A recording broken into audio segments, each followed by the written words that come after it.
Welcome back to the Nailsin Ratings and continuing on in my series of looking back at the DCEU, which is increasingly looking like it's gone. Even though there's 3 more movies coming with Aquaman, then Shazam, and Wonder Woman, but that doesn't necessarily mean that the franchise of the shared DC universe will continue. So I started off, of course, with Man of Steel, which had a stumble, but not a fatal stumble.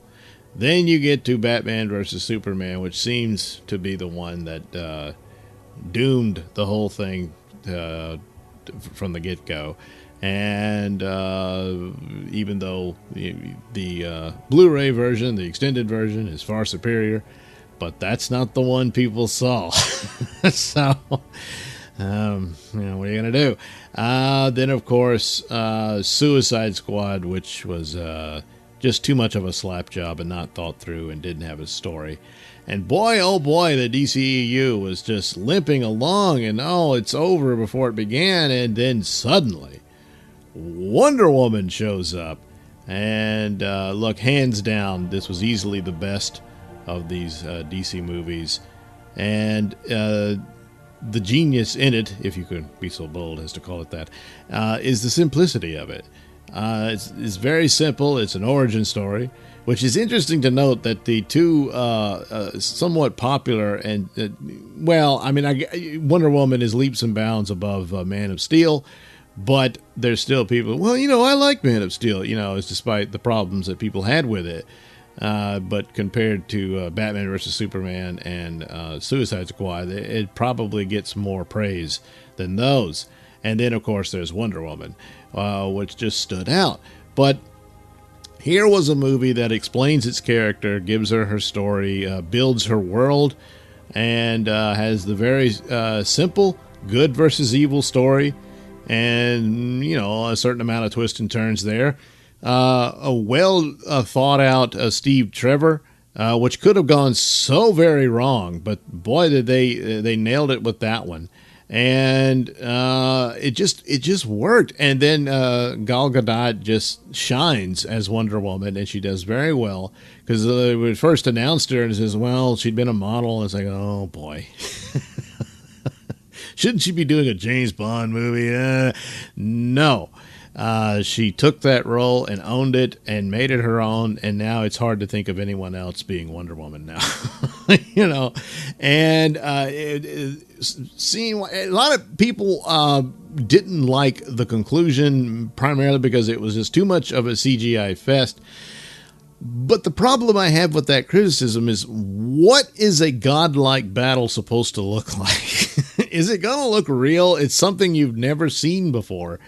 And these awesome superpowers on display, and it's where Diana discovers she's not just an Amazon, she's a goddess, or a demigoddess, if you will, and she has powers that she doesn't even know yet. And they come out in this battle with Ares, and I don't have a problem. I can see what they mean. I mean, you can see that this is a CGI scene and all that, but it doesn't hurt the movie, I don't think.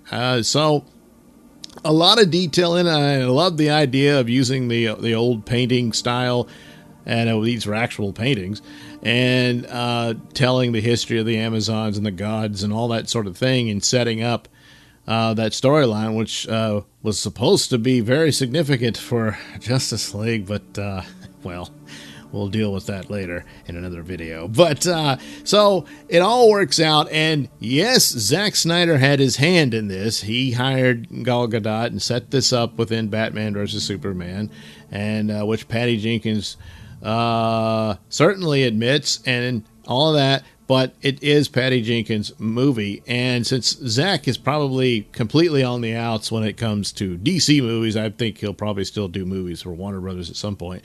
But I wish there would be another Superman movie, and if they can't find anyone else, I do seem to recall an interview where Patty Jenkins said she'd like to take a shot at Superman, and look, give it to her.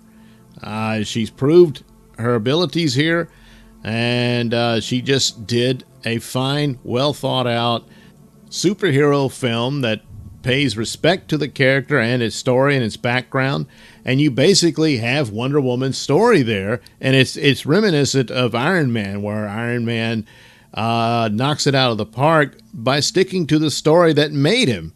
And, you know, there's tweaks and changes here for the purposes of, well, Iron Man, they didn't want to do it where he's in Vietnam, you know, so they changed it to Afghanistan to fit the times. You know, it's perfectly understandable. In Wonder Woman's case, she actually came out in World War II, but they figured, hey, that's too similar to Captain America, and we didn't want to act like there are people saying we're stealing Captain America's thunder or some crap like that. I'm assuming that's the main reason. So they figured, well, we'll put it back into World War I. It all works, and yeah, it does. So, plus it plays on the idea. I mean, they could have done a modern story where she comes out during the Iraq War or something like that, and Steve Trevor's a pilot in that war. They could have done that. But to play upon the idea that Wonder Woman's immortal and that sort of thing, I think they were intrigued by that idea, and to set up elements that shows that oh boy, she's living forever, which is also kind of a sad thing because everyone she cares about and loves in this world are going to grow old and die while she lives on. So maybe they'll explore that in her movies, because I think she's got a shot to get a trilogy. Unless the sequel goes really wrong, which I doubt. But other than that, I think we'll be seeing a fleshed out Wonder Woman film series. Beyond that, I don't know, because the story is that the Flash movie has been delayed yet again. And out of that, there was a little line saying that Warner Bros. Has no plans for a Superman movie or a Batman movie with Ben Affleck. It's been rumored a long time that the Batman movie that Matt Reeves is working on will feature a new actor in the role, since it's supposed to take place in the past and be a younger actor anyway. I'd heard that there were plans for Ben Affleck to do a bookends where it's like he's thinking back to an earlier time, and then you introduce the younger Batman. As for Superman, talks that with Henry Cavill didn't turn out so great. He was supposed to do a cameo in Shazam, and that apparently is not going to happen, which is really bad. And so the word is they're done with that, which is a shame, because I would like to see him get a shot at playing Superman fully matured and ready to be Superman. The Man of Steel movie was his freshman moment, so of course he wasn't ready, and then WB forced this Batman versus Superman movie on the whole idea, all that sort of thing, and you know the rest of the story.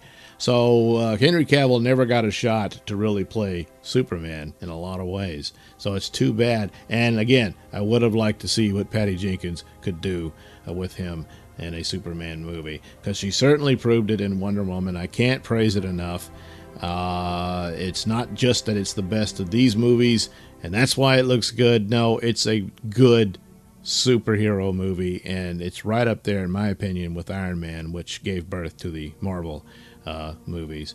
So unfortunately, it's just one movie and it couldn't save this franchise. They tried to use Wonder Woman. They put her on the front of the cover and everything for Justice League, but well, that'll be the next look back at the DCEU movie, and probably the final one, depending on how you want to see it, when Aquaman comes out. I don't know. The Shazam movie in the trailer does show scenes of the Kryptonian invasion, so it links it to the DCEU, but that's just a trailer. If they want to go forward and act like none of that ever happened and they'll just start over and soft reboot, if you will, then all those scenes will probably get cut out, and that's a shame. As for The Flash, I saw a video by Yellow Flash where he came to the same conclusion I did, that it's possible they may be going back to the idea of Flashpoint, which, since they want to reboot everything, that would be a smart thing to do, and do the actual Flashpoint story. Which would be cool and everything, but it's more cool for hardcore DC fans, not the general audience. So The Flash never really got introduced like Wonder Woman did. Wonder Woman shows up in Batman vs. Superman, but then we get her story. So the Flash movie would have to cram in his origin. Then this other story that basically tells the story of the DC universe. But it might be too much to ask for the movie to succeed. But yeah, I don't know what they can do. But in a movie like that, you could recast your main characters and then start over and reintroduce and get to a Superman movie. You need a Superman movie. This business of running around chasing after Birds of Prey and Batgirl and all that other stuff, and in these side standalone movies, well, fine, but there is a desire to see DC Universe portrayed on screen.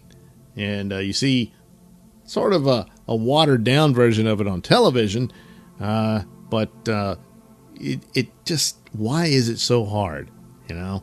And stop meddling. Once you've picked a vision and a direction, you've got to stick to it.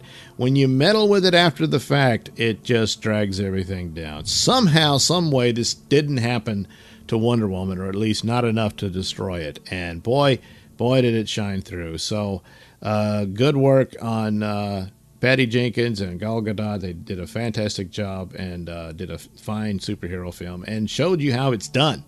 And also, some praise to Zack Snyder. I mean, I know people hate him, but he was fully involved in this thing. So there you go. Yes, Wonder Woman, the best of the DCEU. And, well, I'm pretty sure she'll continue, but I don't know about the rest of it. So thanks for watching and listening. Hey, why not like and subscribe and check out those link descriptions below for the links to my mini stores that have lovely goodies for you.